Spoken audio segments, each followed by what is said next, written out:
वरिष्ठ लोक असे म्हणतात, ज्येष्ठ लोक, हा धाडस करू नका. हे धाडस केलं तर दिसणार नाही तुम्ही.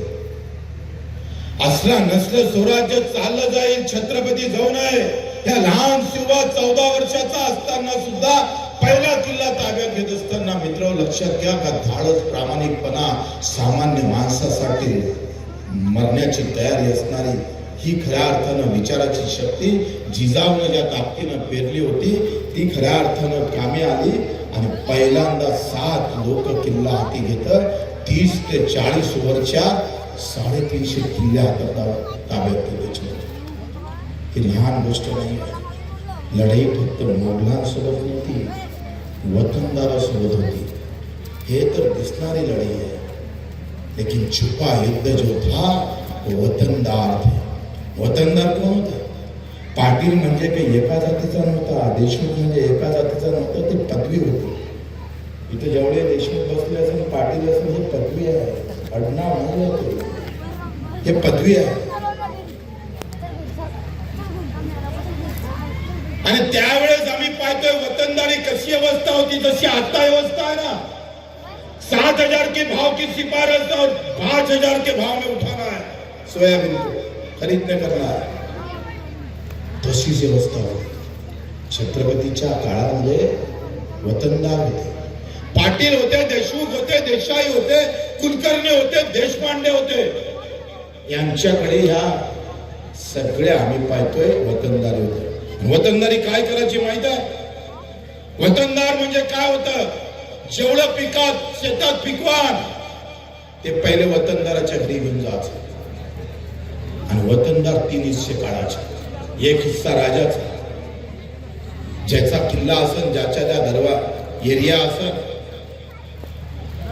त्या शेतकऱ्याचे 3 हिस्स्यापैकी 2 हिस्से जायचे.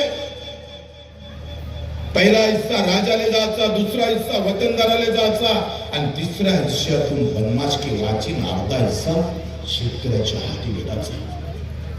सगळ्यात अलौकिक आणि सगळ्यात महत्वाचा निर्णय छत्रपती शिवरायाच्या काळात जर कोणता घेतला असाल तर ही वतनदारी बंद केली छत्रपती शिवरायानं. का शेतकऱ्याच्या पिकाच्या देठाले हात लावा तर कापले जाण असा छाती ठोक म्हणणारा राजा अजूनही आम्हाला सापडत नाही. कोणत्याच पार्टी सापडत नाही. कोई पार्टी नहीं है जिसमें ऐसा राजा मिले. 50% नफा धरून भाव देऊ असं भाजपनं 2014 मध्ये म्हटलं आणि काँग्रेसनं 2006 मध्ये स्वामीनाथन आयोगाची 2004 मध्ये स्वामीनाथन आयोग स्थापित केला आणि 2006 मध्ये स्वामीनाथननं सगळा अभ्यास करून शिफारस केली. किमान 300-412चा स्वामीनाथन आयोग काँग्रेसच्या राजवटीत दिला. कांग्रेसने उभं नाही पाहिला. पार्टी कोई भी रहो लेकिन किसान के हित की नहीं होती. हे 75 वर्षात आम्ही पाहिलं. कोणी असो, हे कुठल्या पक्षावर बोलत नाही, शेतकरी म्हणून बोलतो. राग आला तरी 72, अजून 2 गाव पडले तरी 72. बच्चू कडू पर्वा करत नाही. आमचे अभिजितराव म्हणते नेहमी आता बँकेचं सरळ व्याज मिळतं काही बोलू नका. म्हटलं ही लाचारी जर करता आली असती तर मला कोणाचा पाठिंबा घेऊन आमदार होता आलं असतं ना, होता आलं असतं. पण ती लाचारी आमच्या नसानसात नाहीये.